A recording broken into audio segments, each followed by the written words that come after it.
Okay, welcome to the section of BD Playbook on closing.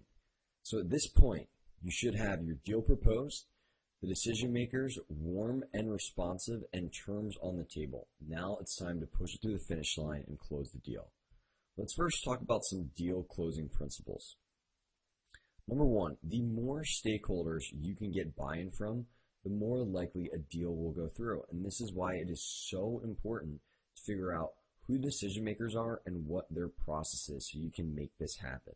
The reason that this increases the likelihood of getting a deal done is just generally when there's more agreement between key decision makers, it's easier to get sign off and to get something done. So what you want to do is identify all the important people involved in a particular decision and get them on your side when possible.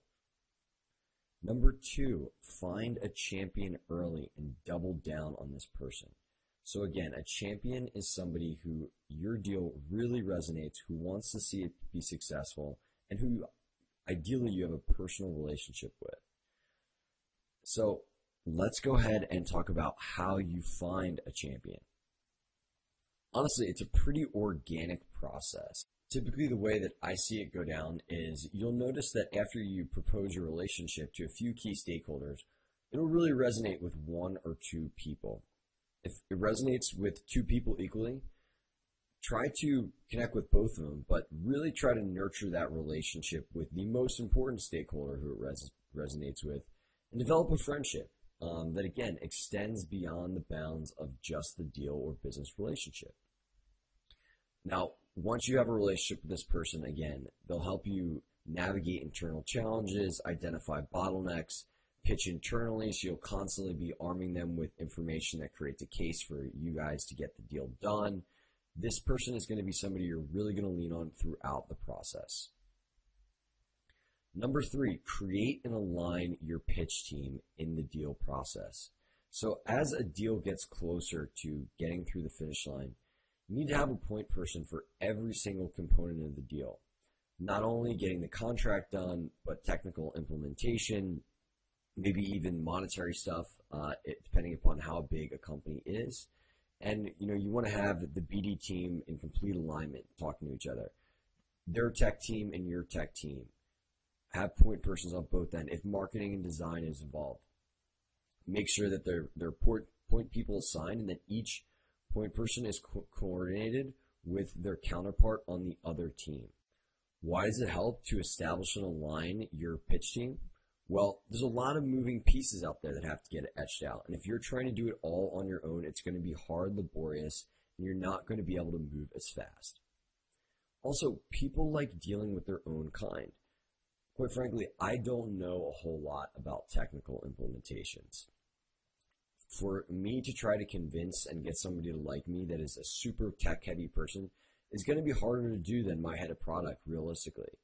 People just generally like dealing with people that understand their business, understand the relationship, and all the facets that can make it successful.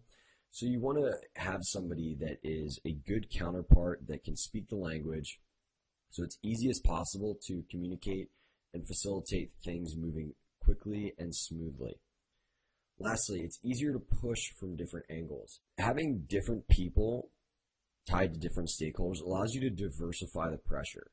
So for example, if I'm the only point person and I'm trying to get product to sign off of it and business development to sign off of it, and maybe their marketing design person who's coming up with a splash page, and I'm trying to push all these people at once, I just look like the annoying guy who's trying to get everybody to do things. However, when there's 3 or 4 people, each with their own counterpart, you can strategically ask people to push on different areas in order to get their counterpart to try to move it up internally. One thing that's great to do when you have this pitch team with all the different counterparts is a lot of times play good cop, bad cop to get things done. So it's much easier for me when I have a product person who's on my pitch team to say to the biz dev guy, well, listen, my product guy, he only has so much time. He's told this to your product guy, and we need to get this done or else he's going to have to move on and refocus on a new initiative that's coming out. So again, you're able to diversify pressure. You're able to find out a little bit more when you have different people prodding a little bit deeper than just yourself. And ultimately, you're able to do things like good cop, bad cop when you just have that pitch team evident and aligned. So if you want to be most effective, an important best practice when you create and align a pitch team is to just routinely check in with them. Know where everyone stands so that you know where you can apply pressure and who can apply pressure. If my product team says that, boy, you know what? Their product guy really wants to get this done and is hot on it, I could ask him to go and talk to his product person and internally see if he can apply pressure. And just this knowledge, if you don't routinely check in with everybody, a lot of times it goes by the wayside. So you want to schedule at least a weekly meeting on important deals with your pitch team just to see where everybody's at. Another best practice is arming them with effective tactics. A lot of times your pitch team, if they're not in biz dev, they don't know things like the importance of FaceTime, relationship warming, good cop, bad cop, all of these techniques. So you just want to make them aware of it. And you want to see if you can get different members of your pitch team meeting with their team face to face so that everybody has a strong relationships, which will really aid the process of pushing the deal through. Okay, this should give you some strong foundation and some deal closing principles to be most effective. Now let's talk about a major theme of closing deals. Creating or inspiring urgency. A lot of times the challenge isn't convincing somebody that they should work with you. It's getting them to act in a timely manner so that you can drive that growth sooner than later. So let's go over some ways to get people to move when a deal might be stalled and you're just trying to get it to close. Number one, press bait or taking advantage of other time-sensitive opportunities. When your company is launching with new partners, new implementations, whatever it is, you should be putting out press releases and trying to get coverage around that. And this coverage is something that everybody wants to be a part of because, again, maybe they're getting in front of people that previously didn't know about that company. So you can use this as an opportunity to close or speed up an implementation. And let me show you how. You might send an email like, hey, I just want to give you a heads up that we're likely going to do a big press announcement with new marquee partners in April. Our PR team is already working hard to make sure it gets a lot of coverage. Seeing you guys typically position yourself as a thought leader in the space, it'd be great to formalize our relationship before then so that you can be included. No pressure, I just want to make sure that this was on your radar. So what this is basically taking advantage of this potential press as a way to speed up the deal. Again, these people want to be included in this, and this is just a little incentive that might inspire this to be moved up in the queue. So press releases and the allusion to a potential press around an opportunity is a great way to just create a little urgency around a deal that, again, is probably already going to get done, but just needs to be sped up a little bit.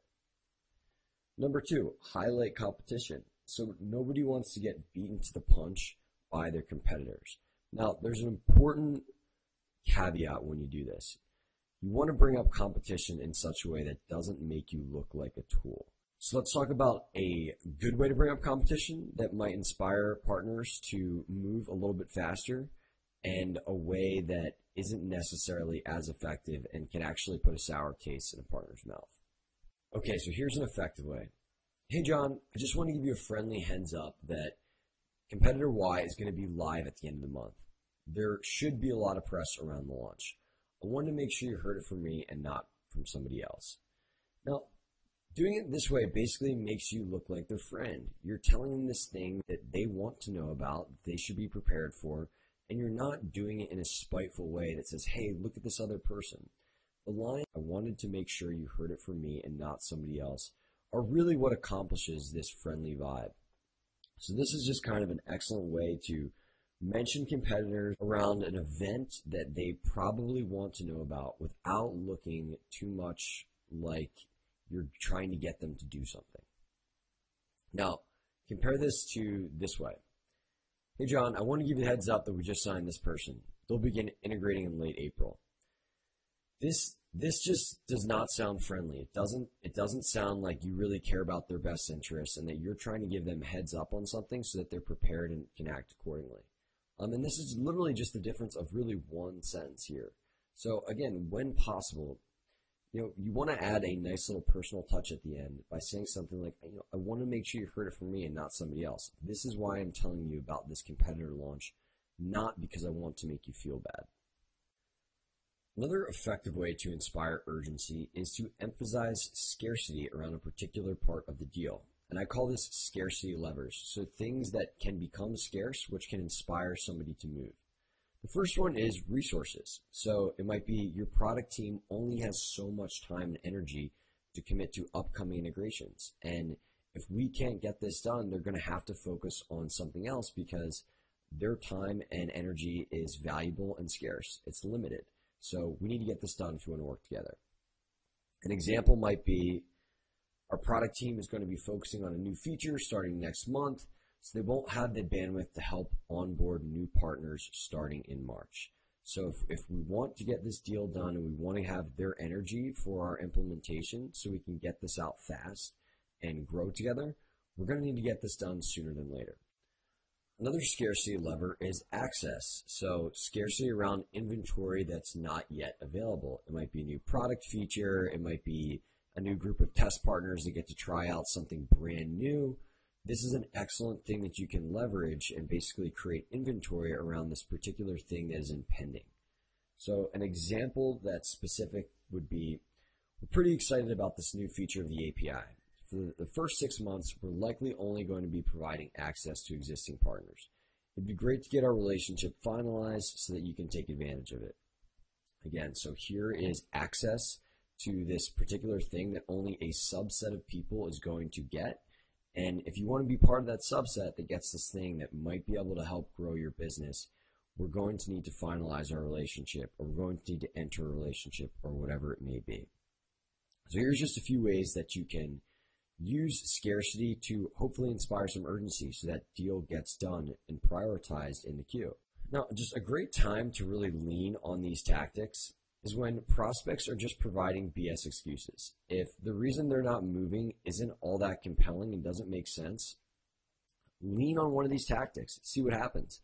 And if they're not incentivized to move after levering or using one of these, you might want to find a new contact, because a lot of times it's not necessarily the company that's holding a deal up. It's just the laziness of the person on the other end. And if you've given them ample reason to want to move forward and to want to do it quickly, you're better suited finding a new contact than just continuing to throw tactic after tactic at one person. Try to get another decision maker who's more of a mover and shaker in the room so that they can compel this person who might be just being lazy to move things forward a little bit faster. Okay, let's talk a little bit about what I call personal touch closing. And we've alluded to this multiple times, but the bottom line is that people are more likely to do things for people they like. So sometimes you might just need to win over a few key decision makers and really develop a stronger friendship or relationship with them to get something done. And one great tactic to do this is what I call the neighborhood tactic.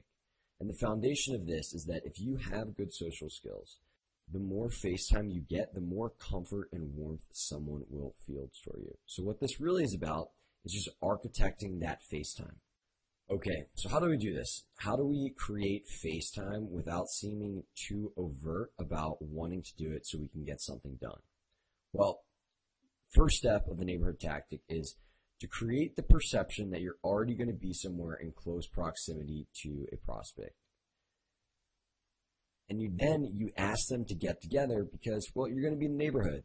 So you might say something like, hey, let's say their office is in Los Angeles. Hey, I'm actually going to be in Los Angeles in 3 weeks on business and have a few hours of downtime on Thursday and Friday. Do you have 30 minutes to connect on either day? I hear your offices are pretty cool and it'd be great to finally meet in person.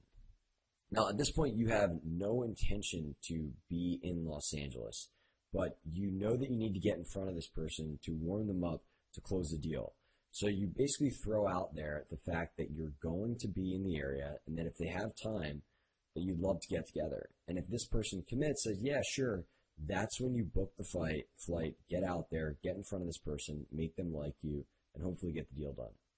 And this is a tactic that we've leaned upon multiple times when I was at single platform to get deals done. And just to show you an example of literally one of these instances where we did the neighborhood tactic, if you go to the bottom paragraph of this email, you'll see that, and this partner was in Europe, you'll see that I'll say, lastly, I should be in London for business the week of October 22nd. It'd be great to stop by while we're in the neighborhood on the 24th, 25th, or 26th if you're available. Amsterdam has been on my bucket list for quite some time. Please let me know if what works on your end, as I'd love to connect in person. So I didn't necessarily plan on being in Amsterdam at this point, but I broached that I'd be in the neighborhood and that it would be excellent to connect and meet in person if they'd be open to it. Didn't hear anything back, so I sent another follow-up email that basically just said, hey, I'm trying to finalize my travel plans for our trip to Europe the week of October 2nd, 22nd. Are you going to be around the 24th, 25th, or 26th? We'd love to stop by your headquarters if your schedule accommodates. My contact gets back to me. Hi, Scott. I'm in on the 25th and 26th. Look forward to meeting you in person, so let's indeed schedule something. We go out there. We only go to Amsterdam. We meet this person, and 3 weeks later, we close a deal. Just because they had a lot, it was very evident they had a lot of concerns that we were able to put to rest when they met us in person and realized that we were the type of people that they wanted to do a deal with. So this is just an excellent example of how you can use a neighborhood tactic to architect that face time that's often so critical for rapport building and really trusting somebody that you do business with. Let's talk about another effective tactic. It's called peering up. A lot of times you need to bring the big guns to the table to motivate people. So yeah, it's cool that we're doing a deal, whatever, but all of a sudden when I get the CEO, venture capitalists, or maybe either other VPs to the table, this person's a whole lot more interested because they like dealing with people that are a little bit more high level than them.